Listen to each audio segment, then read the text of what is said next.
orgullo argentino quiero expresar con este recinte que supe heredar, por ser quien no olvida y no ha de olvidar patria, bandera y sentir nacional.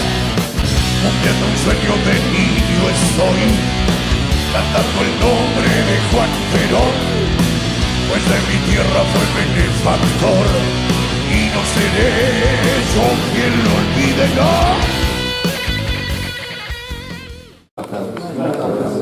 Muy agradecidos por la presencia. Hoy tenemos el honor de contar con una clase magistral que va a dar el profesor Alejandro Olmos Gaona, que es un hombre ligado al pensamiento nacional, ligado al destino de la Argentina, y que se ha especializado, si cabe la expresión, en la cuestión de la deuda externa. Ya su padre, querido Alejandro Olmos, fallecido en el año 2000, 2001, ¿tu padre? 2000. Y bueno, fue uno de los grandes impulsores del juicio por la estafa de la deuda externa. Yo voy a leer parte de un resumen de su currículum vitae, que es muy extenso, ¿no? Por supuesto que es colaborador de las cátedras de deuda externa de la Facultad de Derecho de la Universidad de Buenos Aires, miembro de grupos de trabajo del Consejo Europeo de Investigaciones Sociales de América Latina, integra, es colaborador de revistas muy importantes, Todo es Historia, Le Monde Diplomatique, América 21, escribe en los diarios, en algunos diarios, en ámbito financiero, en Perfil. Por supuesto, director del Observatorio de la Deuda Pública de la Universidad de La Punta, que me imagino que lo habrá cerrado el gobernador liberal que hay ahora, ¿no? Bueno, ha trabajado en la Cámara de Diputados de la Nación, asesorando a Pino Solanas, ha asesorado al presidente ecuatoriano Rafael Correa Delgado en todos estos temas. Tiene una gran publicación de libros. Nosotros acá tenemos este libro que nosotros lo tenemos a la venta. La verdad que es muy recomendable, por 23.000 pesos, un libro muy completo, porque lo que está haciendo es articular el problema de la deuda externa como un problema de soberanía y no como un problema, como nos lo quieren presentar, puramente económico. Escribió el FMI y el Derecho Internacional, que yo se los envié en PDF a unos cuantos, porque la edición fue retirada por el actual gobernador de San Luis, porque desnuda la trama sinárquica del Fondo Monetario Internacional. Escribió Deuda o Soberanía, La divisa de la piscina, la Biblioteca Jesuítica de Asunción, investigaciones, en fin, muy amplias y de distintos aspectos historiográficos. Yo solamente voy a decir una sola palabra. Primero, es un honor contar con la presencia de Alejandro. Él viene de un viaje donde también está trabajando este tema. Y lo segundo es que nosotros tenemos una idea de fondo. La deuda externa equivale para la Argentina, y creo que Alejandro va a estar plenamente de acuerdo, en la garrapata del cuento del almohadón de plumas de Horacio Quiroga. Digamos, se come el cuerpo y nadie sabe qué está pasando, hasta que el cuerpo se muere y se dan cuenta que hay una garrapata gigante. Disculpen que le costé el final del cuento, pero Horacio Quiroga hizo muchos cuentos en la Argentina. Y ahora nadie habla de la deuda externa, nadie, me refiero a los políticos, a los diputados, en fin, todo eso está todo más bien tapado. Así que nuestra idea es, cada uno de los que estamos acá, cada uno en su ámbito, tiene que hablar de que no se puede pagar la deuda externa ilegítima. Bueno, sin más, lo dejo al profesor y me voy a apartar como un compañero más.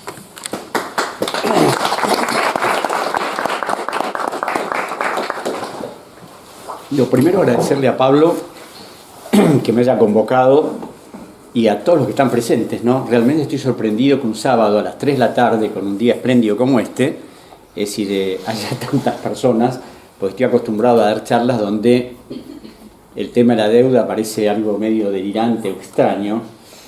Primero porque no se lo nombra, y segundo, yo siempre recuerdo una obra muy notable de un gran dramaturgo noruego, Henrik Ibsen, donde viendo que un pueblo está totalmente haciendo una negación de una catástrofe que está por sobrevenir, y él trata de aclarar las cosas, pero el negacionismo es total, va un día caminando por la calle y reflexiona y dice, cuando en un pueblo todos están locos, el cuerdo es el loco.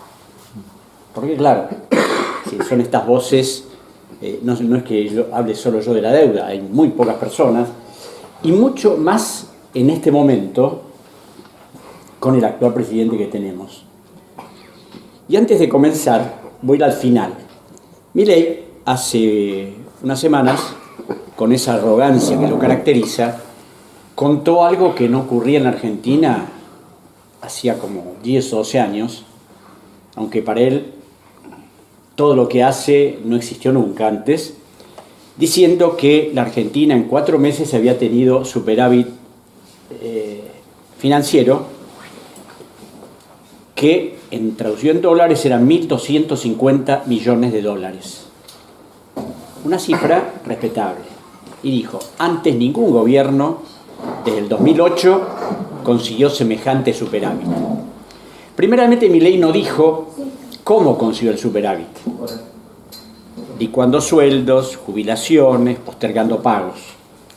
Tampoco dijo que eso que quedó, el superávit fue mayor, hubo que pagar las 2/3 partes del superávit, pagar intereses de la deuda. Pero lo más significativo, yo mañana lo aclaro en una nota que seguramente va a salir en ámbito financiero, lo que no dijo es que la deuda pública de la Argentina creció en enero 10.662 millones de dólares. En febrero, 5.250 millones. En marzo, más de 16.000 millones. Y en abril, la última cifra informada por el Ministerio de Economía, creció 11.000 millones de dólares. Total, 43.000 millones en 4 meses. ¿Qué significación tiene 1.250 de superávit frente a 43.000 de endeudamiento en 4 meses? Pero bueno, comencemos con esto que tiene que ver fundamentalmente con la soberanía. Porque yo recuerdo que Hobbes siempre decía, un país sin soberanía es como una palabra sin sustancia destinada a desaparecer. Y nosotros la soberanía la perdimos hace décadas. O sea, somos soberanos, diríamos, formalmente, a través de los actos del Estado, es decir, cuando hay un cambio de gobierno en otro país, va el presidente. Pero en cuanto a las políticas públicas, la hemos perdido hace años. Y quizás, aunque el comienzo de toda esta debacle empezó en 1976, fundamentalmente en abril del 76, cuando el gobierno militar modifica el Código de Procedimientos que prohibía que la Argentina fuera juzgada en otra jurisdicción. ¿Por qué? Porque a partir de ahí se iban a hacer una enorme cantidad de contratos donde la Argentina se iba a someter a la jurisdicción de Nueva York o de Londres. Pero lamentablemente hay un antecedente extremadamente peligroso que fue una ley de la nación que se dictó en el mes de octubre de 1973 y que el presidente Perón promulgó el 7 de noviembre de ese mismo año. En el artículo 7º de la ley 20.548, por primera vez en la historia de la Argentina, se autorizó la prórroga de jurisdicción a favor de tribunales extranjeros. Cuando yo vi eso, traté vanamente de hablar con mi amigo Julio González para que me contara cómo era posible que Perón hubiera promulgado eso. Y Julio no se acordaba. Hablé con otros exfuncionarios y era un misterio. Pero bueno, los misterios a veces se aclaran, ¿no? Y me lo aclaró un querido amigo mío, un gran economista, Carlos Leiva, que él integraba en 1973 el gabinete económico del ministro Gelbart, y me dijo, fue una exigencia de los que nos iban a vender las turbinas para Yacyretá y Salto Grande, que si no se ponía esa cláusula a los efectos del contrato, no iba a haber un peso para la Argentina y nosotros necesitábamos vitalmente poner en ejecución eso. Pero era algo que supuestamente era nada más que a esos efectos y que después iba a cesar. Por supuesto, como en la Argentina se dicta algo y queda definitivamente, ¿no? Y digo que es grave esa ley y peligrosa porque cuando Carlos Menem incorporó al país a la operatoria Brady, la reestructuración de deuda en el año 1992, en vez de fundar la prorrejurisdicción en la ley de la dictadura, la fundó en esa ley, la 20.548, porque sabía que era una ley del Congreso que nadie iba a poder discutir. Pero bueno, vamos al tema de la soberanía. La dictadura articuló toda una estructura legal donde primeramente estaba la renuncia a la soberanía y la prorrejurisdicción. Segundo, dictó una ley de inversiones extranjeras para que en cualquier operación que hiciera la Argentina con inversores, estos se vieran francamente favorecidos. Después, una ley de entidades financieras que determinó que crecieran bancos a diestra y siniestra, instituciones de inversión diversas que terminaron una verdadera debacle con la caída de bancos, con la caída de financieras en 1981 y 82. Además, en esta estructura, el general Videla firmó una modificación del régimen penal de los menores, que sigue vigente hoy, por la cual cualquier menor que comete un delito grave o lo que fuere, o aún no grave, es metido y enclaustrado a una institución siniestra donde, si es un primario, sale convertido en un avesado delincuente. Ahora, esto de la prorrejurisdicción y esta cuestión de la soberanía no es un hecho anecdótico ni tangencial, porque en este momento de eso no se habla. Es decir, hablar de la soberanía argentina, si somos un país soberano. Ahora, ¿cómo puede ser soberano un país que en todas las emisiones de bonos que emite se somete a la jurisdicción extranjera? En todos los contratos, no solo de bonos o de deuda, sino vaca muerta, contratos con China, invariablemente nos sometemos a la jurisdicción extranjera. Si además de eso, en el año 90, en la década del 90, el presidente Menem nos insertó en el Convenio de Washington, firmado en 1965, por el cual la Argentina pasó a formar parte del CIADI y, en consecuencia, cualquier contrato de inversión de un particular con el Estado argentino, ese particular puede recurrir a este tribunal arbitral integrado por 3 árbitros privados que va a decidir quién tiene razón, o el Estado o el inversor. La Argentina firmó 53 tratados bilaterales. La justificación es que esa era la manera de recibir grandes inversiones. Brasil, que es el país que más inversión extranjera directa ha recibido, jamás fue obligado a eso, porque siempre cuando había algún presidente que quiso insertar eso, el Congreso brasileño dijo no. La soberanía brasileña no está en discusión. Pero nosotros que somos vivos, dijimos, sometámonos al CIADI. Y claro, sobre esto del CIADI hay muchas interpretaciones, pero cuando el presidente Correa me designó miembro de la Comisión Auditora de Tratados Bilaterales, que hicimos un estudio completo de lo que eran esos tratados, de lo que eran los abogados que eran designados árbitros, y ahí nos dimos cuenta que la mayor parte de los arbitrajes favorecían a los inversores, no al Estado. Pero además, ese proceso tenía una particularidad, que si uno era sometido a un juicio en la Corte de Nueva York y nos salían en contra, podíamos apelar, y si nos salía en contra, podíamos llegar eventualmente hasta la Corte Suprema. En el caso de los fallos del CIADI, de los arbitrajes, son inapelables. Es decir, dicen esto es así y no hay forma de modificarlos. Y en el caso del Ecuador, que investigué exhaustivamente, nos dimos cuenta cómo era toda esa articulación, quiénes eran los árbitros, a qué intereses respondían.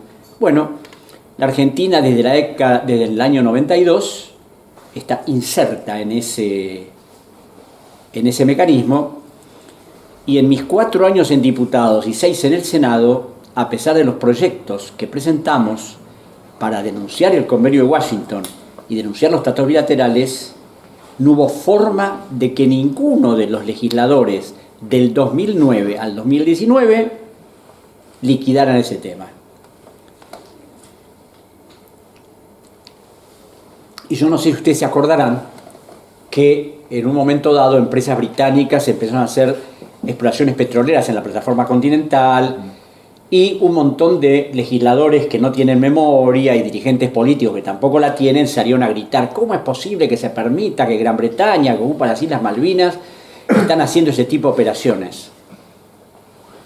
Y a mí, que a veces me cuesta decir ciertas cosas, porque claro, dicen siempre dando la nota, dije: señores, ¿por qué no van a operar en la plataforma continental?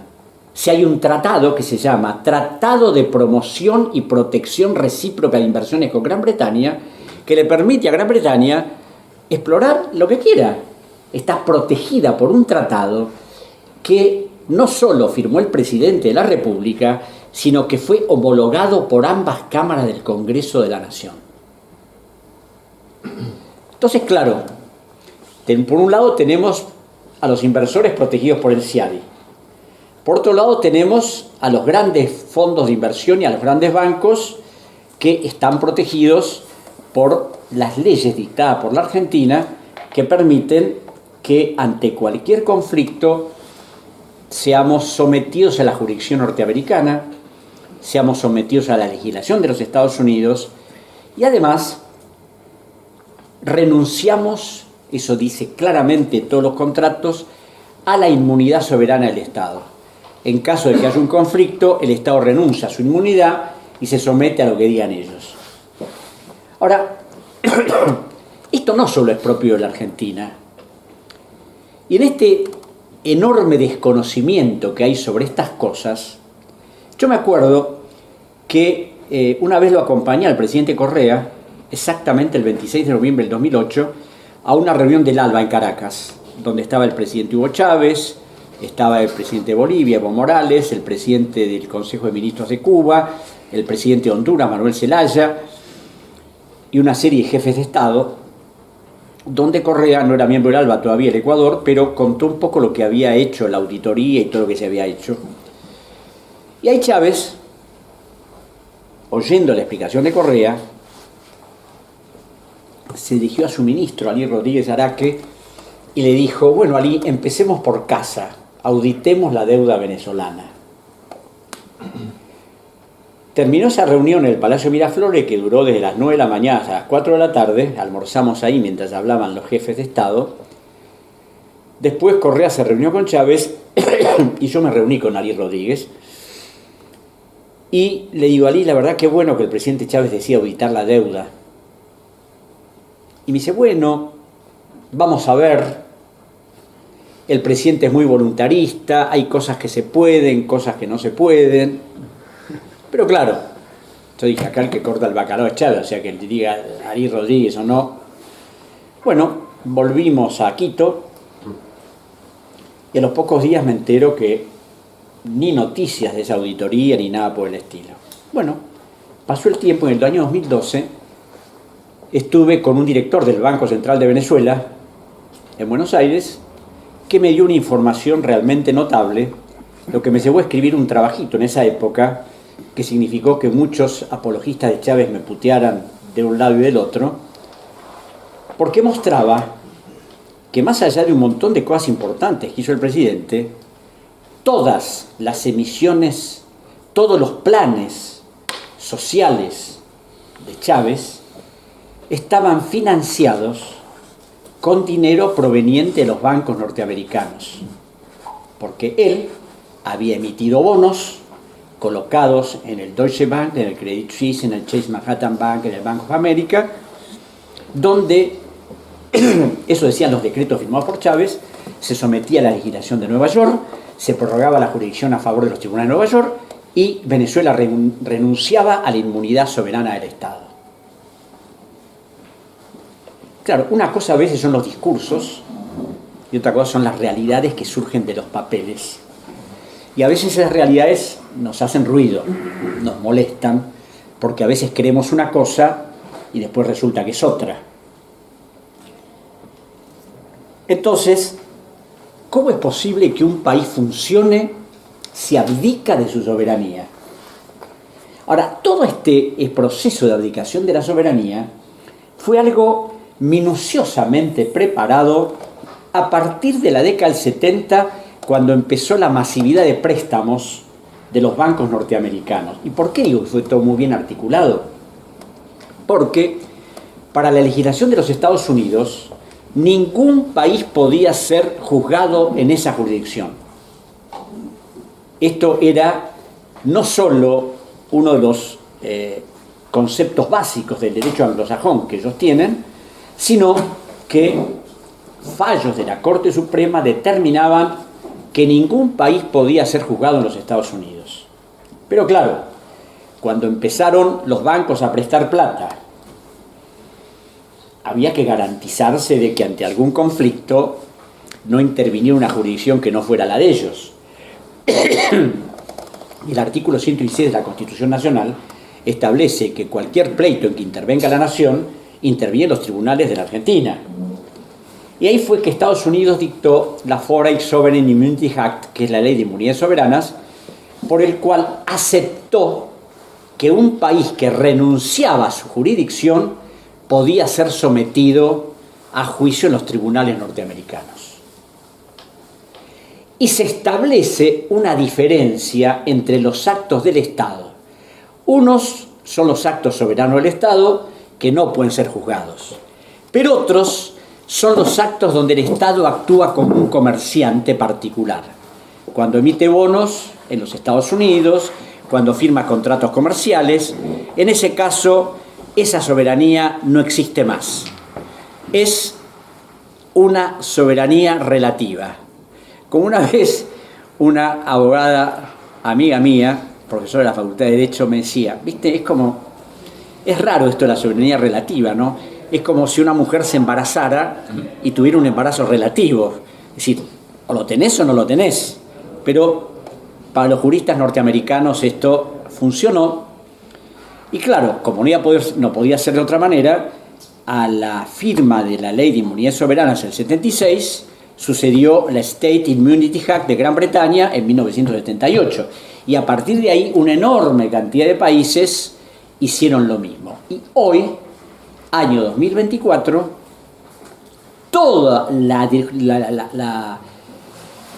la jurisprudencia y el derecho internacional establece que los países ya no más son absolutamente soberanos, sino que la soberanía es relativa y que cuando renuncian a ella pueden ser juzgados sin ningún problema. Y esto quedó de alguna manera todavía más consolidado cuando en diciembre del 2005 la Asamblea de las Naciones Unidas sancionó la Convención sobre Inmunidades Soberanas de los Estados y sus actos, estableciendo de manera definitiva que todo país que renuncia a su jurisdicción puede ser juzgado en el país donde decida someterse. Y esto a la Argentina le ha traído gravísimas consecuencias. O sea, no es algo que, bueno, tenemos un juicio, podemos pelear, porque ¿qué garantías podemos tener que un juez norteamericano falle a favor de la Argentina en contra de un banco que tiene su sede allí? Hay casos excepcionales, sí, pero es lo excepcional, ¿no? Y bueno, cuando empieza la dictadura, empieza a endeudar a la Argentina desmesuradamente, firma operaciones con el llamado Club de París para que se compraran armamentos, submarinos, etcétera, etcétera. Y claro, el Club de París es otra de las instituciones interesantes porque cuando Perón en 1949 canceló definitivamente la deuda externa que tenía la Argentina, cuando se fue, la Argentina no tenía un peso de deuda externa. Tenía deudas comerciales que se pagaban con productos de la Argentina. Operaciones normales que hace cualquier país. Pero los revolucionarios democráticos de septiembre del 55 dijeron esto. Entonces esas deudas comerciales las convirtieron en deudas financieras. Una transformación notable. Pero claro, esas deudas financieras las tenemos con países, no con bancos. Y de ahí surge el Club de París, que es una institución que no tiene estatuto, no tiene sede, no tiene normas, no tiene nada. Son países que se reúnen y deciden sobre las deudas de otro país. Es decir, algo insólito, jamás va a haber un club de deudores, pero sí puede haber un club de acreedores. Y ese Club de París se instituyó en el 56 y sigue vigente hasta hoy. Entonces la dictadura, además de solicitar préstamos a esos países, empezó a endeudar a la Argentina con los bancos norteamericanos, llegando a locuras de las cuales atrás había un gran negocio, porque obviamente nada de estas cosas son gratuitas. Entonces, por ejemplo, primeramente, el doctor Guillermo Walter Klein, que era secretario de Programación y Coordinación Económica, emitió una resolución por la cual autorizaba a las empresas del Estado a endeudarse cada 3 meses. Necesitaran o no la plata, tenían que endeudarse. En otros casos, decidieron sustituir deudas que tenía, por ejemplo, Agua y Energía con el Banco de la Nación por deudas con el Chase Manhattan Bank. Es decir, nos endeudamos con el Chase, le pagamos al Nación y le damos al Chase. Obviamente, no es lo mismo que el gobierno nacional negocie con un banco, que es un banco del Estado, que negocie con un banco extranjero. Pero claro, acá lo importante era transnacionalizar la economía y tratar de crear toda una serie de elementos para que la Argentina estuviera encadenada de por vida a todos estos sujetos.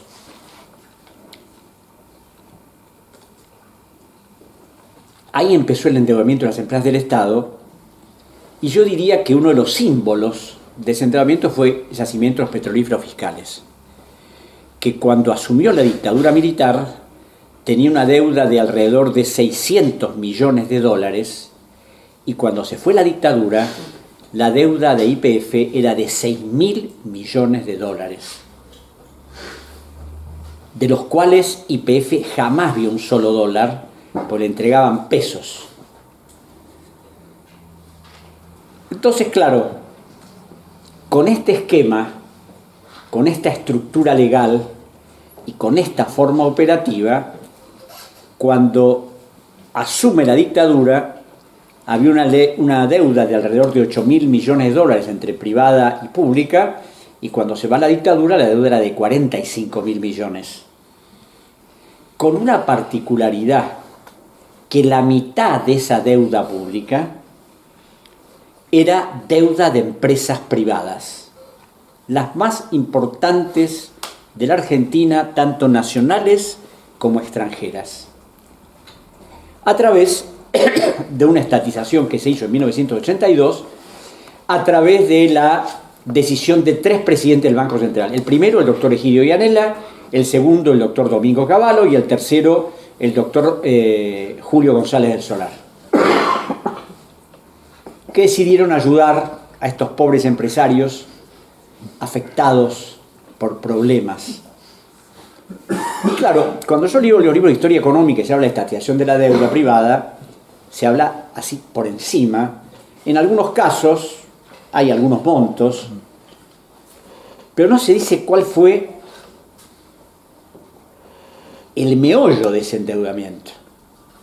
Porque claro, un gobierno tiene todo el derecho de hacerse cargo de la deuda de una empresa para evitar que la empresa vaya a la quiebra, para evitar que quede un montón de gente en la calle. Entonces tiene obligación de ayudarlos, aunque para mi ley estas cosas no rigen, que la gente se muera, que las empresas se caigan.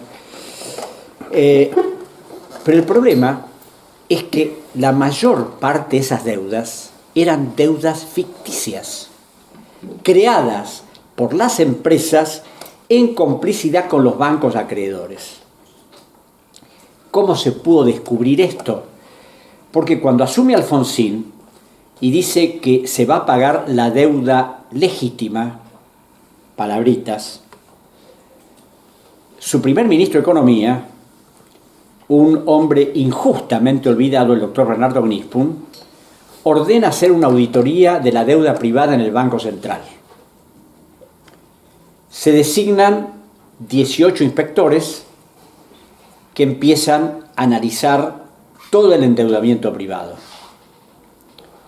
Yo conocí a varios de ellos y claro, me contaban que llegaban a las empresas y pensaban que un préstamo, por ejemplo, de Cargill o de Loma Negra o de Techint o de las empresas del Grupo Macri, había carpetas voluminosas donde, claro, cuando uno pide un crédito, y además un crédito internacional y muy voluminoso, antecedente de la empresa, no había nada, eran papelitos con acuerdos, porque claro, era todo un enorme negocio.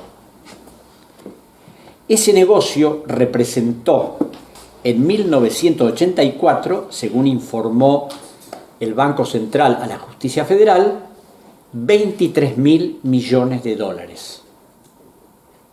A hoy son 156, perdón, a hoy no, al 30 de diciembre son 156.080 millones de dólares, que se vieron beneficiados todos estos empresarios que se reúnen en todas partes, que hablan de que en la Argentina tiene que haber seguridad jurídica, que nunca la hubo, etcétera, etcétera, etcétera. Seguridad jurídica para que roben. Bueno, se va la dictadura, deja esa deuda monstruosa, porque hoy los 45.000 millones del 83 no son los de hoy. La diferencia es sideral. Y mi padre, que había iniciado una causa penal en 1982 contra el ministro Martínez de Hoz y contra su gabinete, y utilizó como pretexto una comida que tuvo con el expresidente Arturo Frondizi, con el que mi padre tuvo una relación, diríamos, muy conflictiva, porque él era muy amigo de Frondizi durante la década del 40, pero después del pacto Perón-Frondizi, cuando asume Frondizi la presidencia de la República, mi padre sale a cuestionarlo, lo que determinó que a la cárcel de Caseros, y así tuvieron una relación muy compleja. Pero después, a través de amigos comunes, ya Frondizi era demasiado viejo, se recompuso las relaciones y en una charla le dijo: usted sabe, Alejandro, que estuve con el ministro Martínez de Hoz en su momento, y él me dijo que tenía intención de destruir todo el esquema económico de la Argentina porque era obsoleto, improductivo, y que había que hacer una transformación, abrir a la Argentina la inversión extranjera. Entonces, claro, mi padre dijo: ¿usted está dispuesto, Arturo, a declarar esto públicamente? Sí, por supuesto. Y lo hizo Frondizi, y mi padre, en el escrito donde inició la denuncia penal, pone las declaraciones de Frondizi de cuál era el propósito que tenía el ministro a través del endeudamiento y a través de lo que se proponía. Bueno,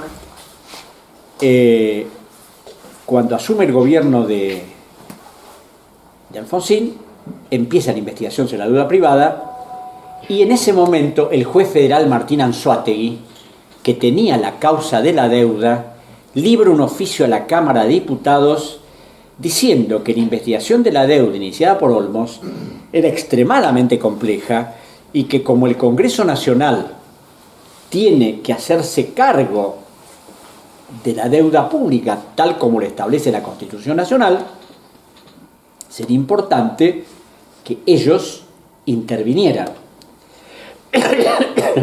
A causa de eso, dos diputados justicialistas, Adán Pedrini y Miguel de Unamuno, presentan un proyecto de ley para crear una comisión nacional investigadora de la deuda. Como en ese momento había un Congreso con mayoría radical, adiós proyecto. Lo notable es que si uno lee el diario de sesiones, todos los diputados hablaron en contra de la deuda de la dictadura, y los senadores también. Hasta Álvaro Alzogaray dice: la deuda no es moral ni inmoral, la deuda es peligrosa por la forma en que se contrajo.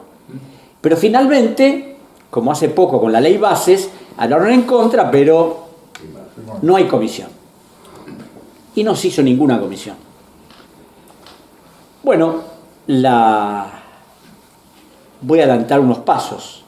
En 1992, varios diputados radicales, encabezados por el diputado Alfredo Allende, presentaron un proyecto para crear una comisión investigadora de deuda pública.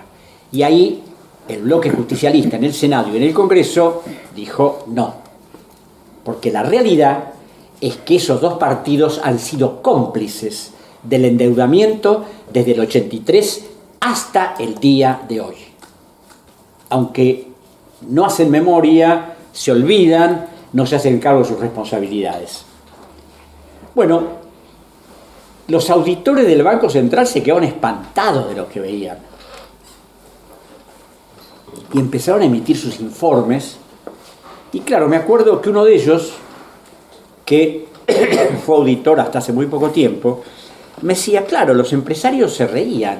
Me acuerdo que el gerente de Cargill o de otra multinacional me dice, investiguen. Primero había negativa a mostrar los papeles. Y además cayeron abogados de las empresas para tratar de decir que, es decir, esto no era posible, hasta que al final cedieron. Y dijeron, sí, investiguen, total sabemos que en la Argentina nunca pasa nada. Y claro, yo en este libro cuento varios hechos de comisiones investigadoras que se crearon, que funcionaron y que no pasó nada. Por eso le atribuyen a Perón una frase: si quieren que algo no se investigue, creen una comisión. Bueno, en febrero o marzo del 85, dada la peligrosidad de las conclusiones que iba arrojando esa comisión investigadora, dijeron a Grispun, tómesela.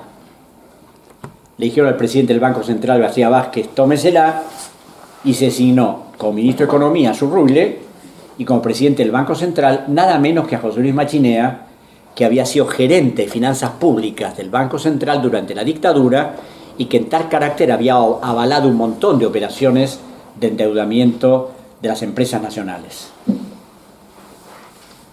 ¿Qué pasó con la auditoría? Primeramente, la archivaron.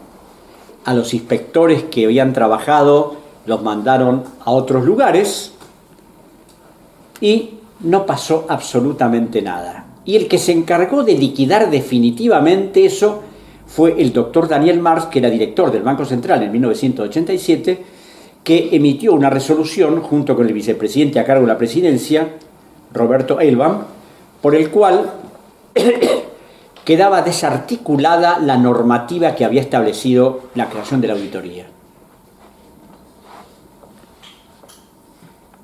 Finalmente no sabemos qué pasó con esa auditoría, si la tiraron a la basura, si desapareció. En el Banco Central nunca más estuvo.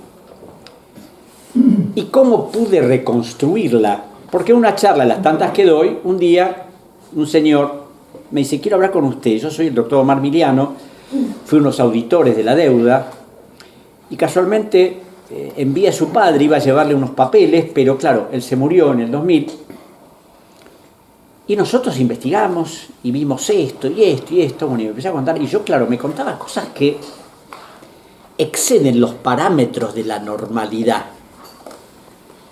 Y entonces le dije, Omar, ¿usted está dispuesto a ir a declarar a los tribunales? Sí, sí, por supuesto. Yo lo que voy a pedir es que declarar, pero que en el juzgado mantenga la confidencialidad, porque en el Banco Central me van a pagar una petada y me van a echar. Estamos hablando del año, era Fernando de la Rúa, presidente de la República en ese momento, año 2001.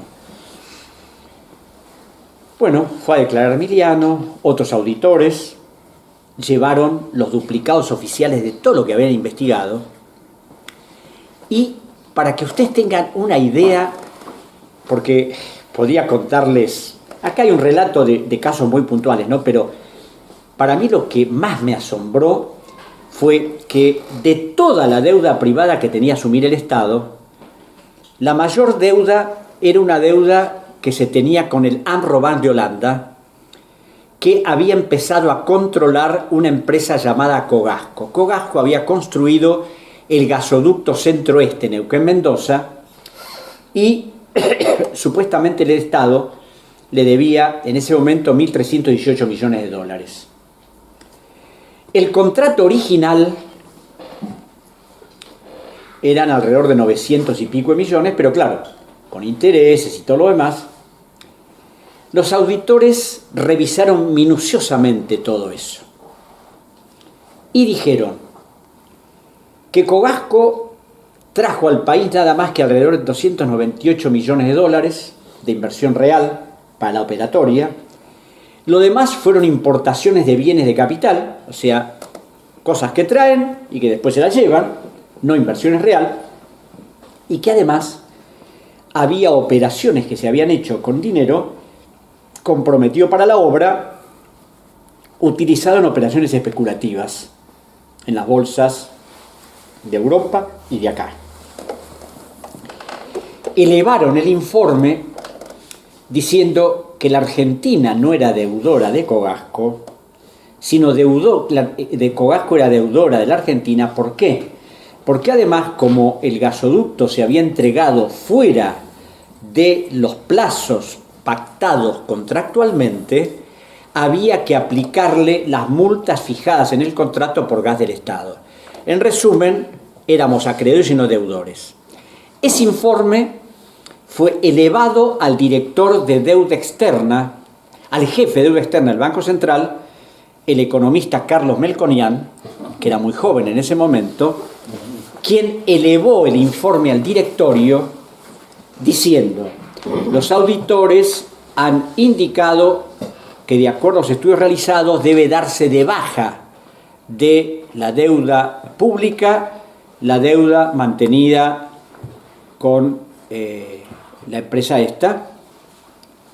Sin embargo, agregaba, en razón de que la Argentina está negociando sus obligaciones con el Club de París y el AmRoBank es miembro del Club de París, es necesario reconocer esta deuda como deuda de la República Argentina. Ese documento no está en el Banco Central y la copia oficial me fue suministrada por unos auditores y la presentamos en la justicia. Jamás se llamó a los responsables a que declararan cómo era posible eso. Eso es para que tenga una idea de lo que es la deuda.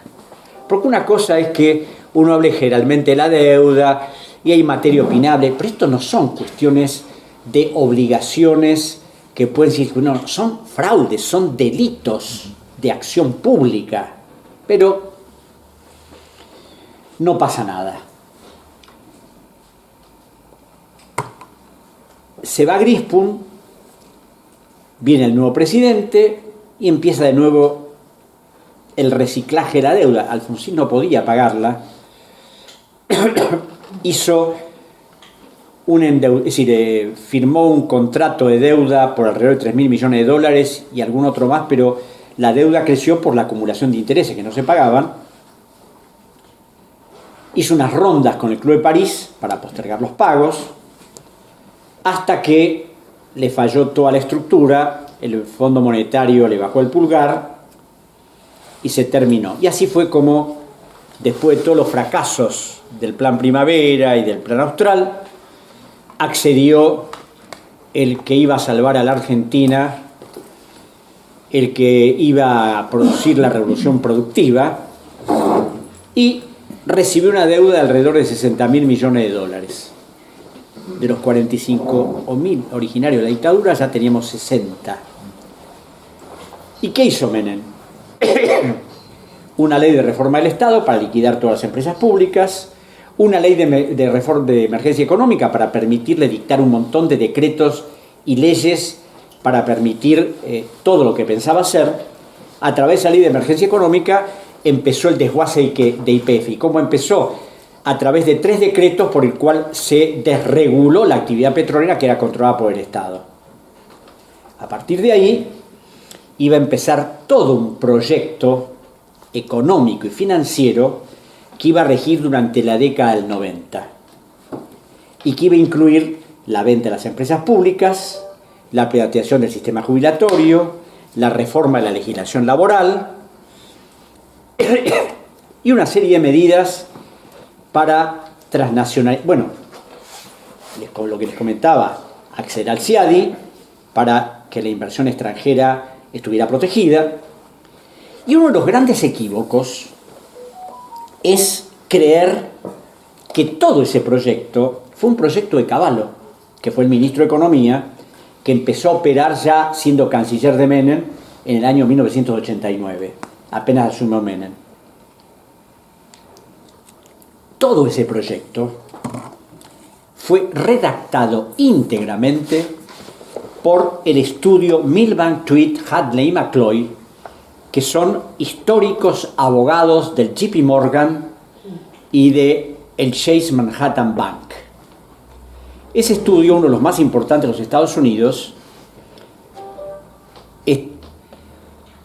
uno de sus fundadores, el doctor John McCloy, fue presidente del Banco Mundial y asesor de 8 presidentes norteamericanos, para dar cuenta la importancia de este señor. Entonces, ese plan completito fue presentado al gobierno nacional para que se pusiera en práctica.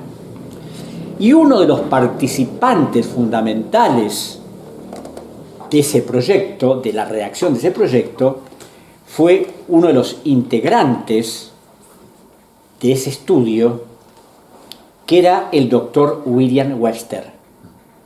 Si cualquiera de ustedes googlea el nombre de William Webster, se van a dar cuenta que primero había sido director del FBI durante un montón de años y después fue director de la CIA durante otro montón de años y después pasó a trabajar en estos venerables estudios jurídicos para operar de otra manera.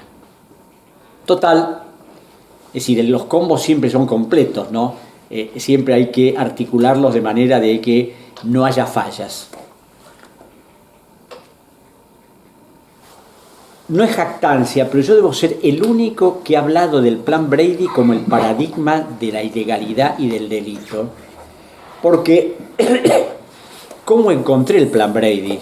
Porque claro, en los libros se habla del Plan Brady, pero las cláusulas, los contratos, las normas, eso no aparece en ningún medio, en ningún libro. Y un día, en mis frecuentes visitas a la biblioteca del Ministerio de Economía, ahí pude trabar relación con 3 chicas muy agradables que me dieron documentos que no debían darme. Y no debían darme porque cuando yo publiqué mi primer libro sobre la deuda en el año 2005, cometí el error de agradecerles a ellas en el libro su colaboración. Entonces, después que el libro fue al Ministerio de Economía, nunca más las vi en los lugares donde ellas estaban. Y me preocupé porque pensé que las iban a echar. No las podían echar, pero las trasladaron a otros lugares. Y me acuerdo que un día venía por un pasillo y me encuentro con una de ellas. Me dice, ay Alejandro, usted sabe qué suerte que he tenido. Después que salió su libro, me nombraron la secretaría privada del ministro, que tengo mejor sueldo, que estoy mejor. Claro, nunca más la pude ver, ¿no? Pero bueno, antes que ocurriera eso, un día voy y me dice, mire, acá tengo todo el Plan Brady completo redactado por los abogados norteamericanos. Esto no puede salir del ministerio. Así que, si puede hablar con algún amigo, que lo saquen a la mañana, que lo fotocopien íntegro y después lo traen. Eso hicimos a través de un operativo con un buen amigo, fotocopiamos íntegro el plan, devolvimos el original plan que fue presentado a la justicia en su momento.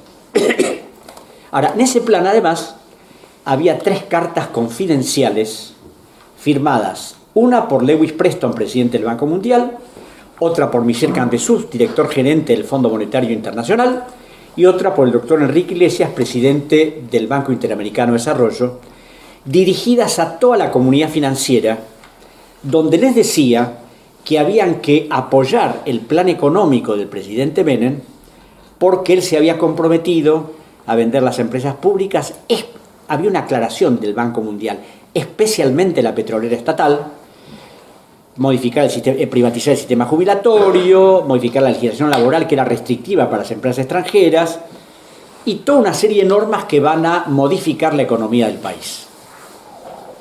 Bueno, yo me acuerdo que, si bien estoy acostumbrado, ahora ya me acostumbré, porque leer los presupuestos es una cosa bastante engorrosa, pero en ese momento ponerme a leer semejante cosa era...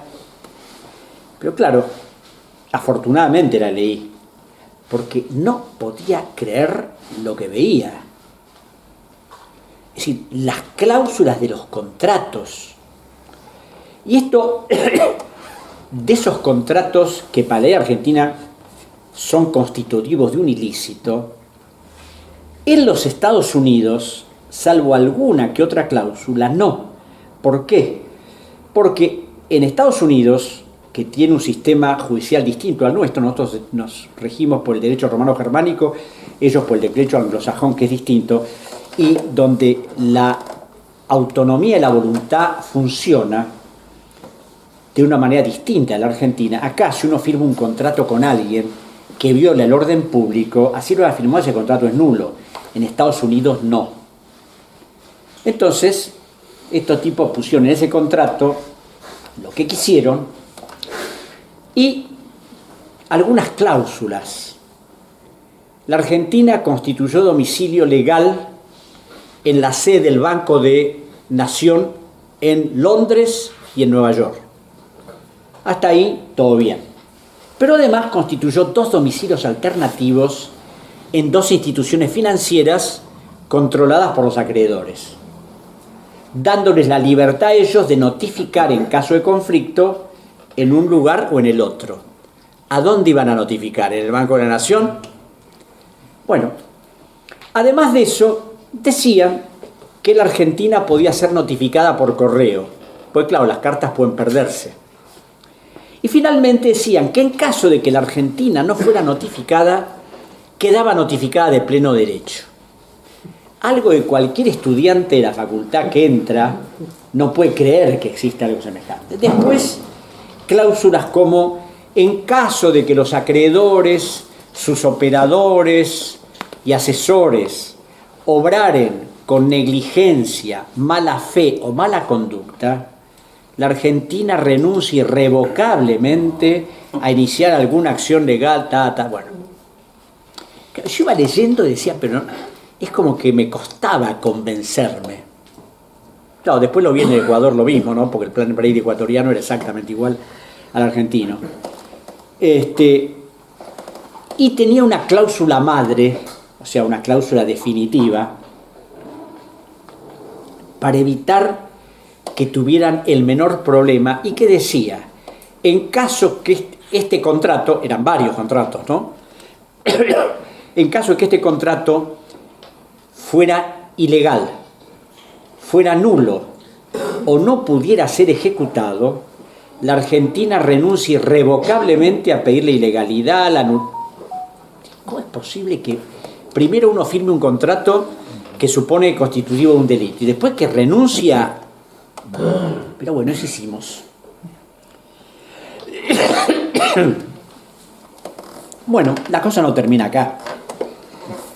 Todos estos contratos tenían, es decir, pues fueron contratos firmados con bancos norteamericanos, británicos, alemanes, japoneses, porque una de las grandes ideas de Cavallo fue que, como la Argentina no sabía lo que debía a los bancos extranjeros, porque la contabilidad pública no mostraba los instrumentos de deuda, y esto tiene que ver con un informe que le pidió el juez federal del Juzgado 2 al Banco Central para que le informara cuáles eran los elementos respaldatorios del endeudamiento. Y el Banco Central el Ministerio de Economía informó que lo único que tenían eran informaciones estadísticas sin valor contable. Entonces el patriota Cavallo dijo, no, hay que ordenar esto, tenemos que saber qué pagamos. ¿Y qué hizo? Contrató a los acreedores para que ellos nos dijeran lo que les debíamos, qué debíamos pagarle, qué intereses debíamos pagarles, algo realmente insólito, ¿no? Y yo lamentablemente tengo que extenderme porque esto es decir, es toda una saga. Bueno, los acreedores, por supuesto, dijeron, deben esto, esto, esto y esto. Y yo diría que desde 1993, cuando se empezó a efectivizar el BREI, hasta el 95 por lo menos, la deuda pública en la Argentina estuvo manejada por un conjunto de bancos acreedores. Ahora, para hacer todas esas operaciones, era necesario contar con el dictamen jurídico de abogados de la Argentina en el exterior. En Estados Unidos, en Gran Bretaña, en Japón, en Alemania. Y yo me acuerdo que leyendo el dictamen jurídico del estudio Cleary Goldstein y Hamilton, que fue contratado por la Argentina en 1989, presidencia de Menem, y después viendo el dictamen legal hecho por el estudio Nayamira, creo de Japón, eran iguales. ¿Cómo es posible que los abogados japoneses digan lo mismo que los norteamericanos? Claro, idénticos. Entonces después me fijo en el estudio de los abogados de Sherman Sterling, que asesoraban a los inversores ingleses, lo mismo. ¿Por qué? Porque los acreedores habían redactado el dictamen que tenían que firmar todos nuestros abogados en el exterior, para evitarnos el trabajo de que hubiera diferencias, estudiara. Bueno, termino eso y una de estas chicas me dicen, Alejandro, esto es lo que faltaba. ¿Qué era lo que faltaba? Que para la validez definitiva del Plan Brady y de toda operación de reestructuración de deuda pública, era necesaria la opinión del asesor letrado del Banco Central y del procurador del Tesoro de la Nación. En ese momento era procurador del Tesoro el doctor Alberto García Lema, que era profesor de Derecho Constitucional en la Facultad de Derecho y fue uno de los autores de la Constitución del 94. Un verdadero sinvergüenza que cuando vi esa minuta era lo que debía firmar el procurador del Tesoro. Estaba en idioma inglés, traducido por las traductoras del Ministerio de Economía. Claro, me fui a la Procuración del Tesoro porque no podía creer que el procurador, que es el abogado del Estado Nacional, firme lo que le muestra el abogado del acreedor.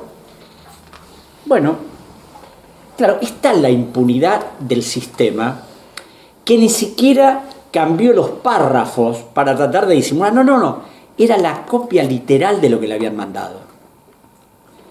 En la parte final del dictamen de García Lema, decía que como él no conocía la legislación de los Estados Unidos, se confiaba incondicionalmente en la opinión de los abogados norteamericanos.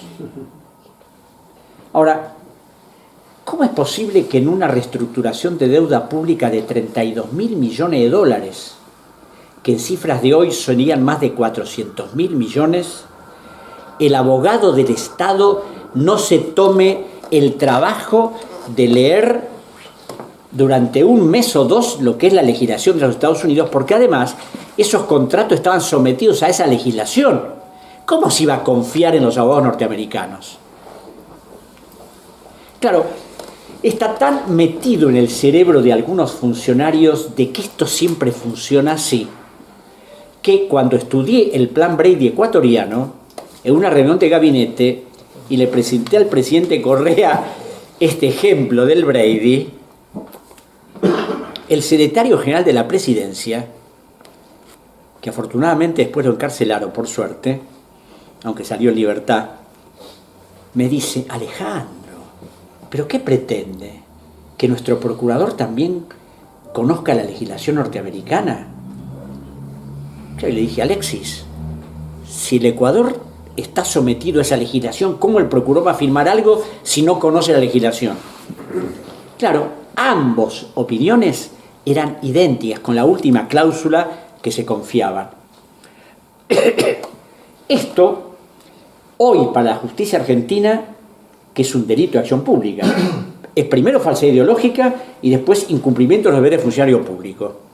Bueno, fue tan escandaloso esto que en mis reiteradas presentaciones en la Justicia Federal, un día lo llamé a mi amigo, el fiscal Federico Delgado, que era el que intervenía en la causa, y dije: Fede, te mando esto para que lo citen a este tipo y para que citen a todos los que intervinieron en esto. No conseguimos nada. Entonces dije: ¿cómo es posible que esto no se conozca?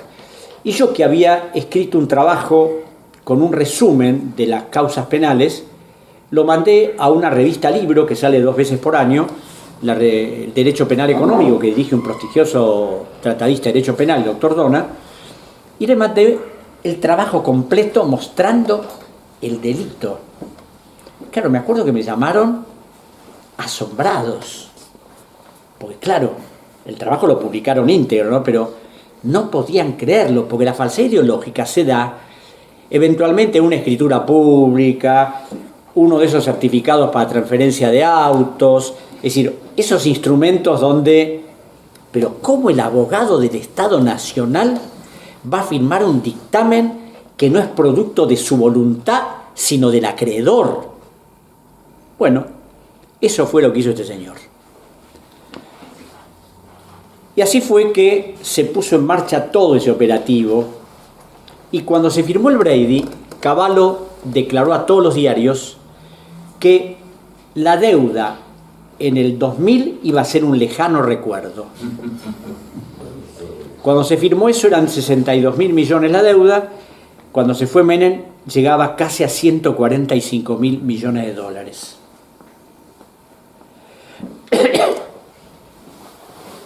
¿Por qué? Pues durante la década del 90 la Argentina siempre tuvo superávit primario en todos los años, entre lo que entraba y lo que se gastaba, siempre quedaba plata que se convertía en déficit porque había que pagar los intereses de la deuda. Y como lo que sobraba no alcanzaba, había que volver a emitir bonos de la deuda y empezar una emisión descontrolada. Además de, bueno, de haber vendido las empresas públicas de una manera que ya todos conocemos. Claro, y Menem se va a Menem y viene de la Rúa, que venía a moralizar el gobierno.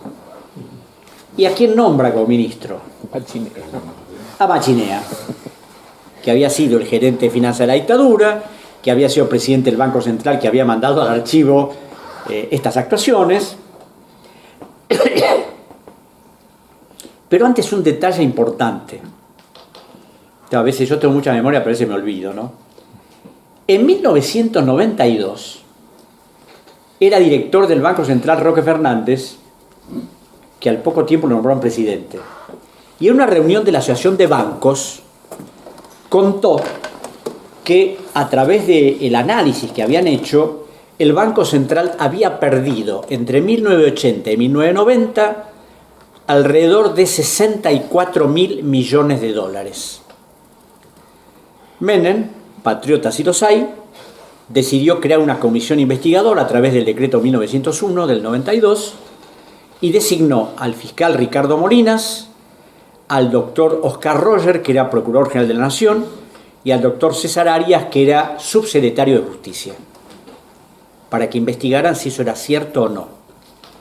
Estos 3 caballeros investigaron durante un año, en medio de enormes dificultades, porque lo dicen en su informe, no les daban los informes que pedían el Banco Central, el Ministerio de Economía, es decir, un montón de cosas que no, que mañana, pero llegaron a la conclusión de que era un error esto de hablar de 64.000. El Banco Central había perdido 104.000 millones de dólares, de los cuales más de 70.000 habían beneficiado al sector privado. 70.000 de esa época, hoy, actualizado al 30 de diciembre, son la friolera de 246.000 millones de dólares. ¿No hay plata? ¿O hay plata y la tienen otros? Y se la llevaron. Y nadie les hace nada. Bueno, Menem, además, para perfeccionar el sistema, modificó la ley de inversiones extranjeras, haciéndola más perjudicial para la Argentina, y además dictó una ley, la 2456 de Administración Financiera, donde en el artículo 60, en el artículo 60 se establecía que toda emisión de deuda tenía que tener autorización del Congreso, excepto las operaciones que celebrara el gobierno con el Fondo Monetario Internacional, con los organismos multilaterales de crédito de los que formara parte.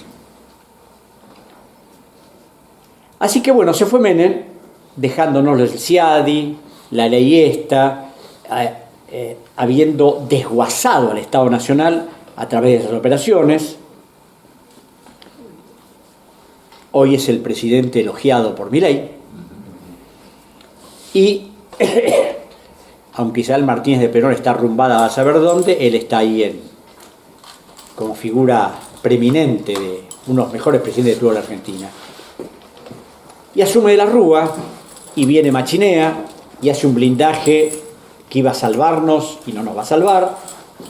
Y viene López Murphy, que duró 15 días por un gran escándalo que hubo por la restricción de los fondos educativos. Y viene de nuevo Caballo.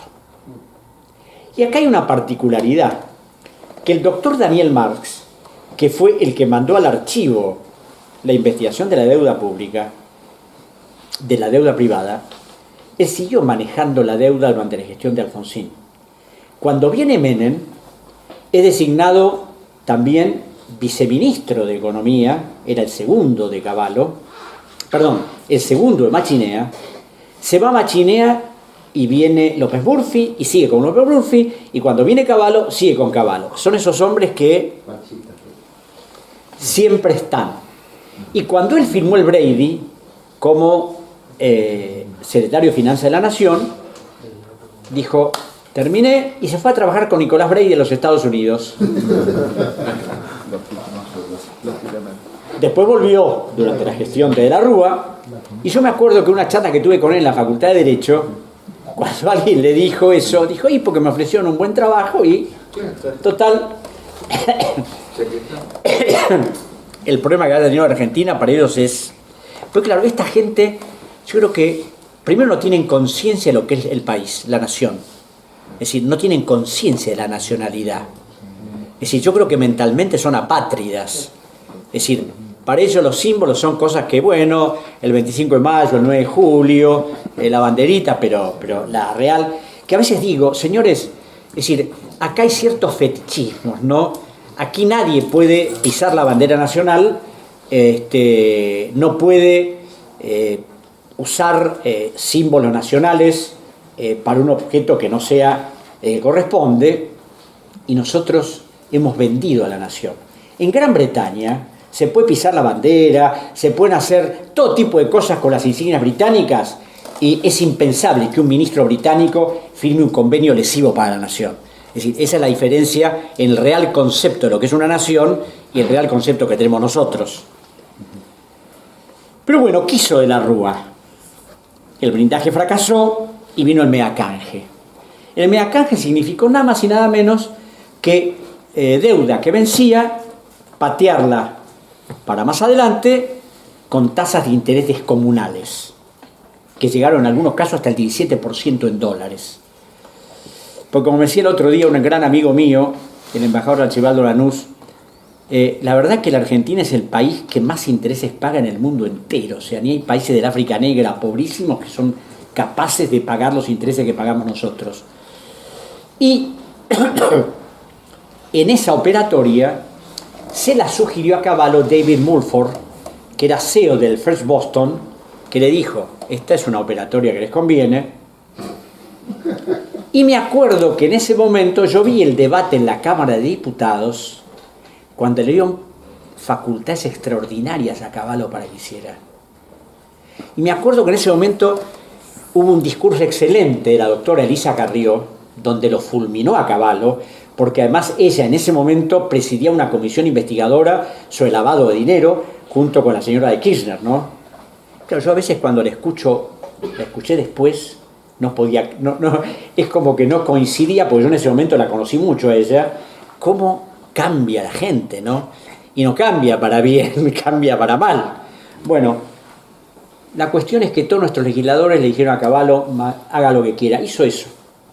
Resultado, cuando vino Néstor Kirchner, recibió semejante ladrillazo, 181.000 millones de dólares de deuda. Y bueno, ¿qué hace Kirchner? Primero firma un stand-by con el Fondo Monetario Internacional en septiembre del 2003, pero el fondo le dice, y no, tiene que privatizar el Banco Nación, y hacer una serie de cosas que Kirchner no estaba ni remotamente dispuesto a hacer, y se da cuenta que esto era un disparate, entonces canceló el stand-by con el fondo a los 9 o 10 meses y decidió pagarle al fondo en diciembre del 2005 y hacer una reestructuración total de la deuda. Cuando yo vi el decreto 319 de marzo del 2004, que era donde se hablaba de la reestructuración de la deuda, dije, bueno, vamos mal. ¿Por qué? Porque en ese decreto de nuevo nos volvíamos a someter a la legislación norteamericana, al programa de la jurisdicción, renunciamos a la soberanía, y este aquí que Kirchner decide contratar como abogados externos al estudio Clere, Gertenstein y Hamilton, contratados originalmente por Menem en el 89, que fueron abogados nuestros durante toda la década del 90, que fueron recontratados por Fernando de la Rúa, vueltos a recontratar por Duhalde, vueltos a recontratar por Menem, y después siguieron siendo abogados de la Argentina. Cuando vino Macri, abogados de Macri, después Alberto Fernández, hasta el día de hoy. ¿Qué tal? En el caso de Macri, quiso que lo ayudara otro estudio, contrataron Skaden, que es otro estudio especializado en deuda soberana, pero estos siguen estando. Y lo notable, que uno de los prominentes abogados de ese estudio ya no está más en ese estudio. Hoy es subprocurador del Tesoro de la Nación. Si no puede firmar el doctor Barra, firma él, Andrés de la Cruz. Claro, yo cuando veo todas estas figuras, digo, es difícil que en otro país, no hablemos de países latinoamericanos también saqueados, es difícil que países europeos pasen este tipo de cosas.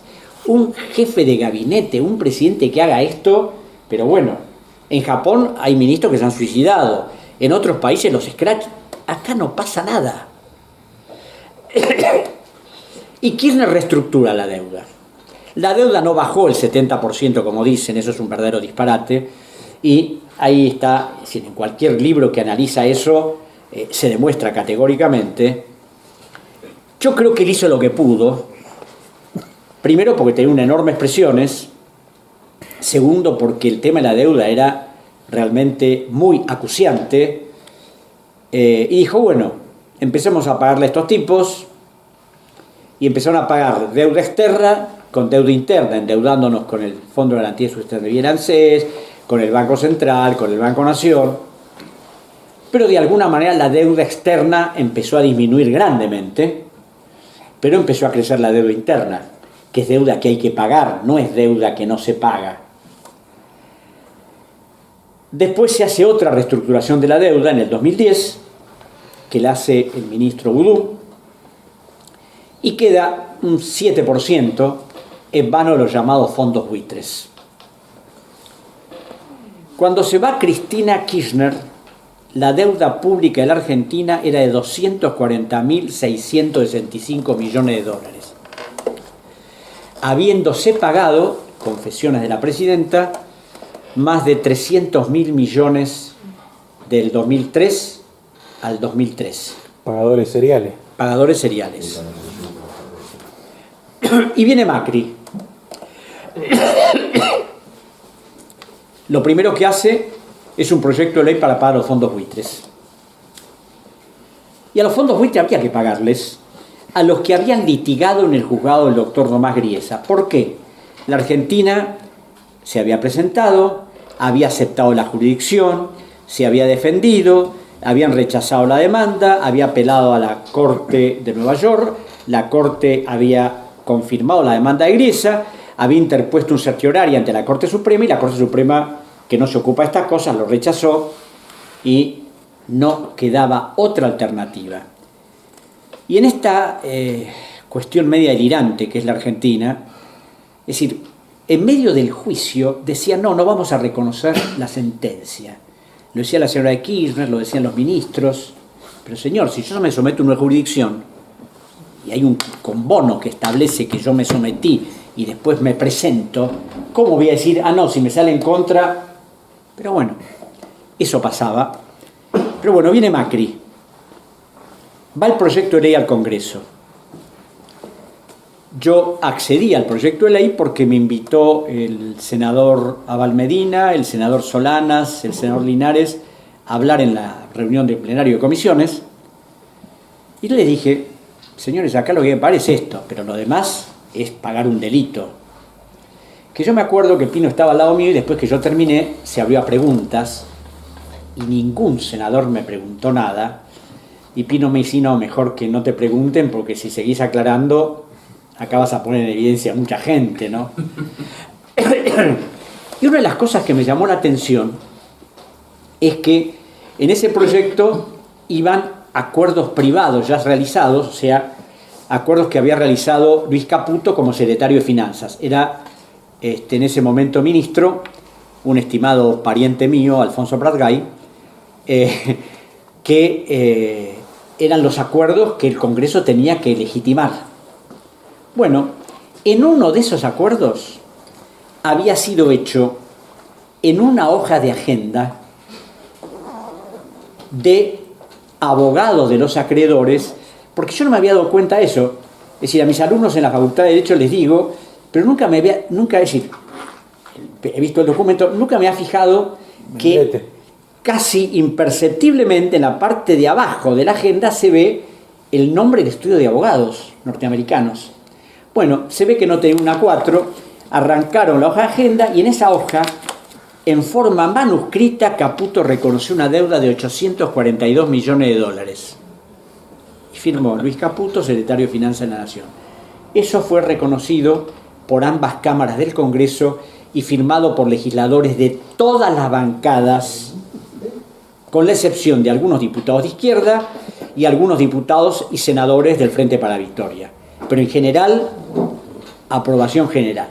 Y a partir de ahí empezó de nuevo el proceso de endeudamiento y el doctor Delgado investigó los indebidos pagos realizados, pero claro, como en la Argentina nunca pasa nada, no pasó nada.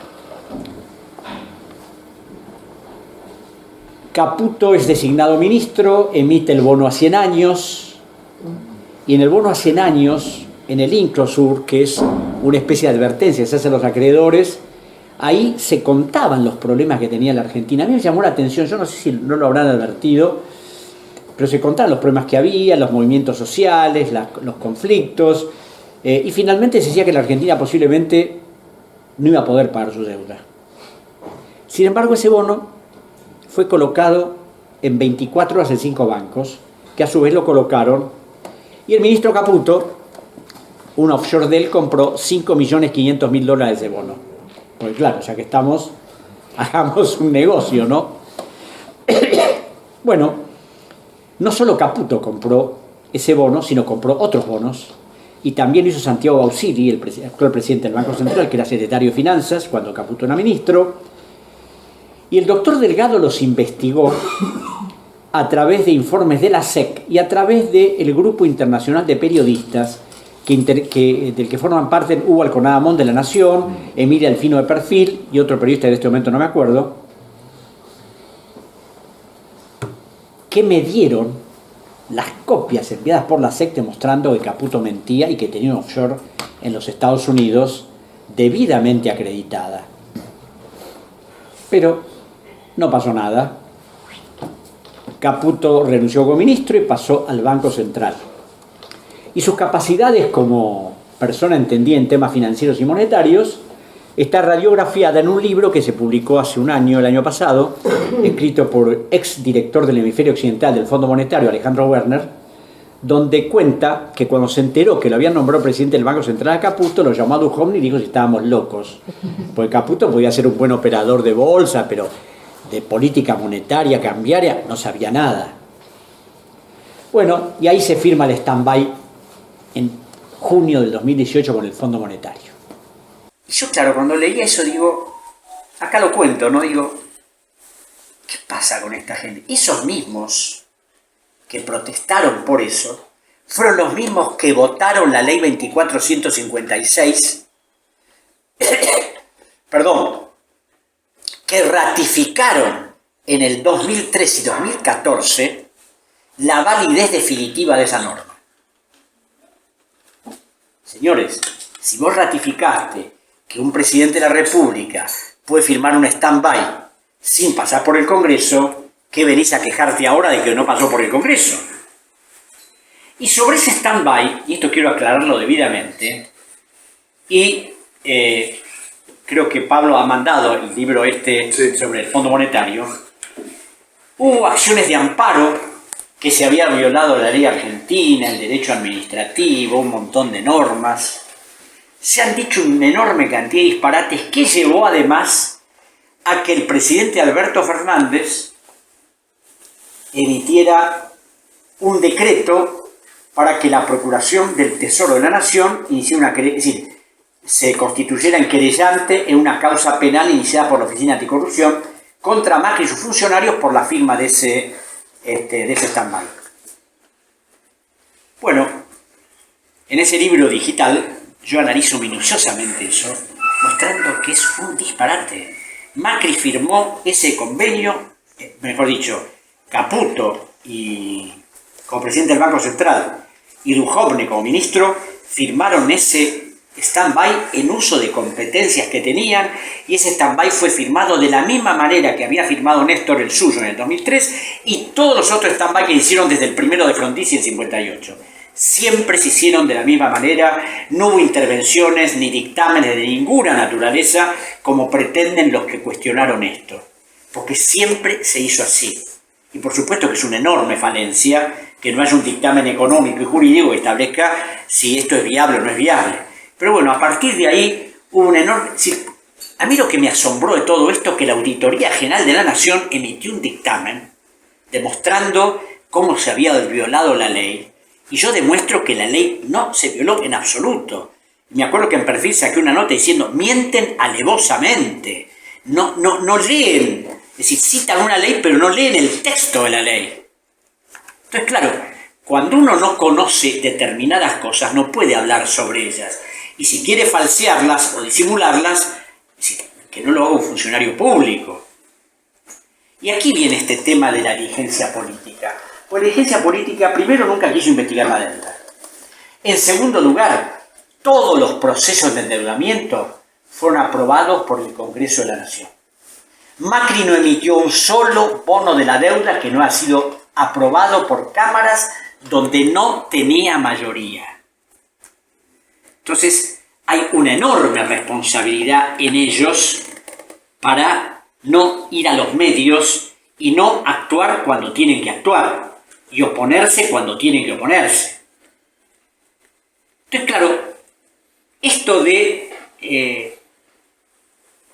tener estas particularidades, de siempre estar renunciando, siempre estar sometiéndonos, hay que preguntarse por qué no. Don Arturo Jauretche hablaba de la colonización pedagógica.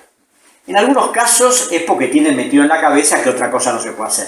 En otros casos porque seguramente habrá abundantes comisiones que, como no se documentan, Dice, yo no puedo denunciar a un ministro porque ha robado, porque ha cobrado, porque no tengo elementos, pero es decir, estas cosas no se hacen gratis. Y por otro lado, esto es reiterativo. Y es tan reiterativo, por eso es que todos los contratos no son de conocimiento público. Siempre se ocultan. Yo me acuerdo cuando se firmó el contrato con Chevron por Vaca Muerta, un amigo mío, el senador Rubén Giustiniani, del Partido Socialista de Santa Fe, pidió al gobierno de Cristina Kirchner que mostraran el contrato. Le dijeron, no, es un contrato que no se puede mostrar porque tiene cláusulas reservadas donde se muestran notas, cosas confidenciales de YPF. Entonces interpuso un recurso de amparo. Se lo negaron en primera instancia, se lo negaron en Cámara, interpuso un extraordinario, se lo negaron, fue en queja a la Corte, y la Corte el 15 de noviembre del 2015 ordenó mostrar el contrato. Firmado por las autoridades de YPF, designadas por la señora de Kirchner. Viene Macri, no muestren el contrato. Raro, ¿no? Claro, la Corte es la última instancia. Y si cualquiera de nosotros es condenado por la Corte Suprema por cualquier cosa, a las 48 o 72 horas, pero como nos dijo a mí y a Giustiniani y a Solanas, el presidente de la Corte, Lorenzetti, cuando lo fuimos a ver, y es Chevron. Entonces, como es Chevron, se siguió demorando mostrarlo el contrato hasta que estos audaces piden una audiencia en la Cámara Federal Contencioso Administrativo, que claro, dijimos, ¿audiencia para qué? La Corte dijo que hay que mostrarlo. A esa audiencia fue el senador Giustiniani, Pino, yo, el senador Linares y los abogados de YPF. El jefe de abogados de YPF que se oponía era el doctor Luis Rodolfo Bullrich, que yo creí que había sido designado por Macri. No, había sido designado por Cristina un montón de años antes. Macri lo había heredado. Y este cara dura dice, bueno, nosotros podemos aceptar mostrarle el contrato al senador Giustiniani. Mostrárselo. Le mostramos. Creo que Giustiniani reaccionó mal, dijo, ustedes me están tomando el pelo, es una falta de respeto, porque la Corte ordena mostrar el contrato. Si se inicia la acción, porque el contrato tiene que entregarlo para que lo conozca el mundo entero. No. Entonces la presidenta de la Cámara Federal, una mujer que evidentemente tenía lo que tenía que tener bien puesto, dijo a la secretaria, traigan el contrato. Cuando traen el contrato, el sobre, el abogado de YPF dice, no doctora, discúlpeme, pero no lo va a poder abrir. Porque uno de mis secretarios acaba de presentar un escrito y hasta que usted no lo resuelva, no se puede ver. Bueno, nos fuimos y a los 2 meses mandan el contrato. El 70% del contrato estaba atestado con líneas negras. Bueno, ¿cómo terminó? Que la presidenta mandó una intimación a YPF o que mostraban el contrato como respondía o allanaba a la empresa. ¿Por qué no querían mostrar el contrato? Porque no era un contrato celebrado por YPF de Argentina, sino por una offshore de YPF con domicilio legal en el estado de Delaware, que es un paraíso fiscal en Estados Unidos, con otro offshore de Chevron, y en el medio de ese voluminoso contrato se estructuraban 8 offshore más para evitar que Chevron tuviera problemas fiscales o impositivos de cualquier naturaleza. Y además, como el gobierno del Ecuador había ordenado trabar embargos sobre los activos de Chevron, querían que Chevron no tuviera problemas. A los 15 días de la firma de ese contrato, se firmó otro en junio también del 2013 con Dow Chemical en los Estados Unidos, entregándole la segunda reserva mundial de gas no convencional en Vaca Muerta. Yo interpuse un recurso de amparo para que me mostraran el contrato y la jueza María José Sarmiento en primera instancia hizo lugar a la acción, apelé a la Cámara y cuando fue a la Cámara, en ese momento Macri había conseguido que se sancionara la ley de acceso a la información pública, donde habían agregado al artículo 9 un inciso por el cual una empresa que cotizaba en bolsa podía negarse a dar información pública. Y el contrato todavía está secreto. Ahora, en el contrato Chevron, naturalmente, la Argentina se sometía a los tribunales de los Estados Unidos, o sea, como una reiteración permanente esta entrega de la soberanía de nuestro país, donde pareciera que nuestros tribunales no son aptos para resolver cuestiones de derecho. Y yo, que a través del tema de la deuda tengo contacto con juristas de un montón de otros lados, les he preguntado, ¿el gobierno alemán alguna vez se sometió a la jurisdicción extranjera? ¿El gobierno norteamericano, el francés? Impensable que lo hagan.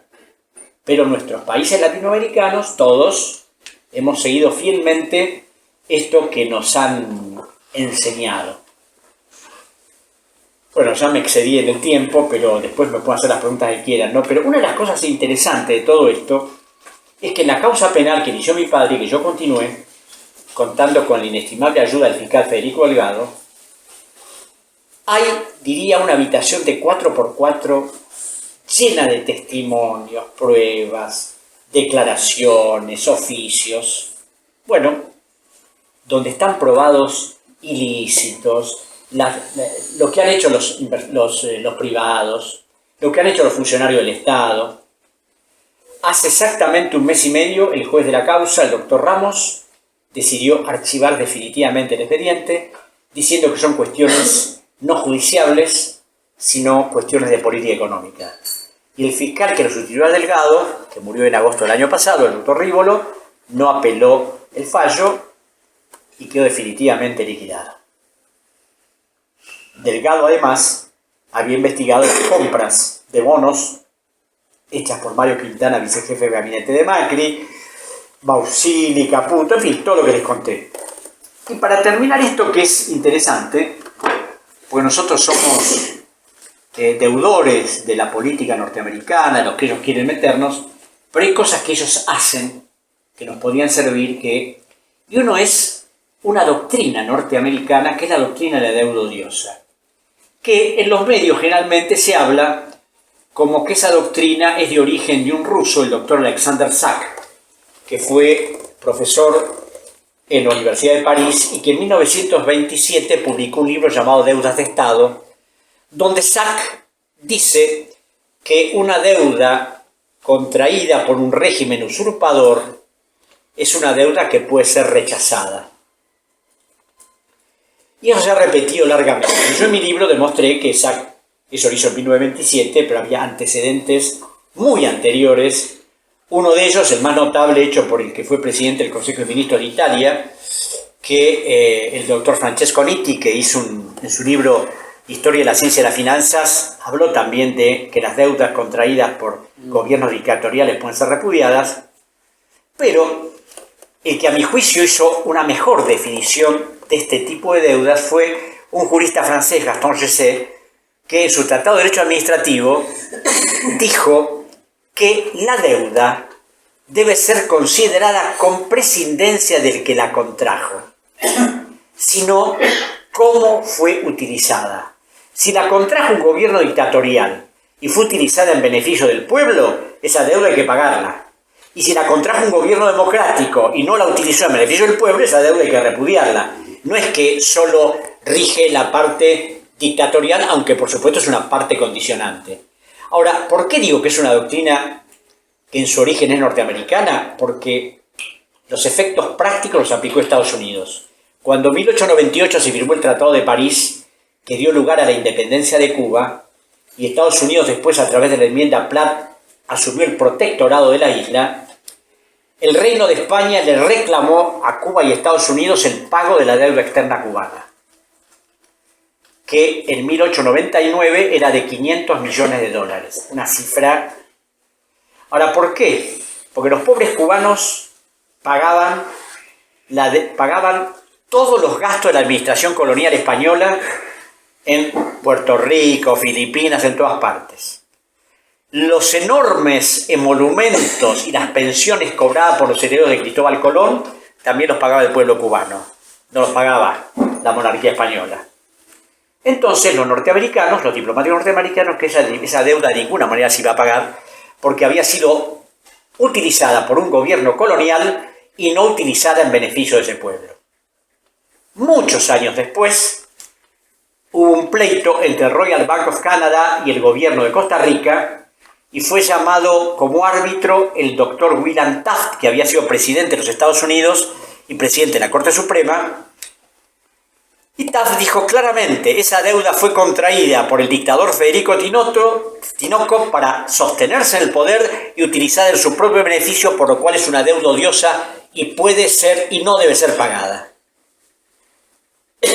Posteriormente, un tribunal constitucional inglés hizo la misma aplicación sobre una deuda de Ruanda y un gran teórico norteamericano, Ernst Feinsfeld, publicó en 1932 un libro llamado Deudas de Estado, donde hace todo un análisis de la aplicación práctica de esta doctrina.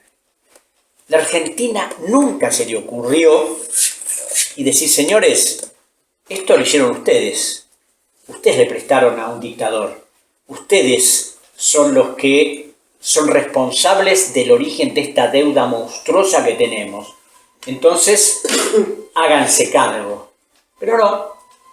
Indudablemente no pasó nada de eso y un detalle final que me olvidaba, que tiene que ver con toda esta estructura internacional de sometimiento soberano que tenemos, y es el caso del Fondo Monetario.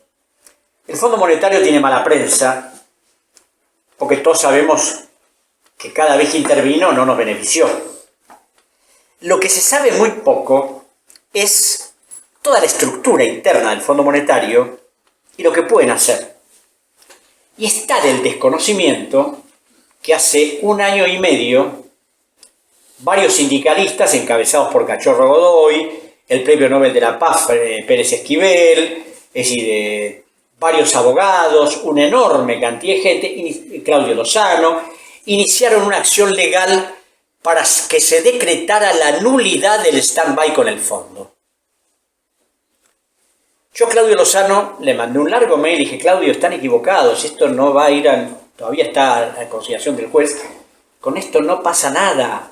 Ustedes no tienen la menor idea de lo que es la jurisdicción que tiene el fondo, pero bueno, insistieron, y así va a terminar eso. ¿Por qué?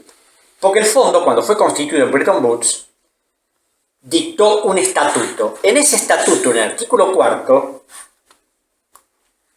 se establece que el Fondo Monetario como institución tiene inmunidades totales, que sus directivos, sus gobernadores, porque la estructura es la Junta de Gobernadores, los directivos, el director gerente que depende de los directivos y después, bueno, la Junta de Gobernadores, los directores, los operadores, todo el personal del fondo tiene inmunidad absoluta.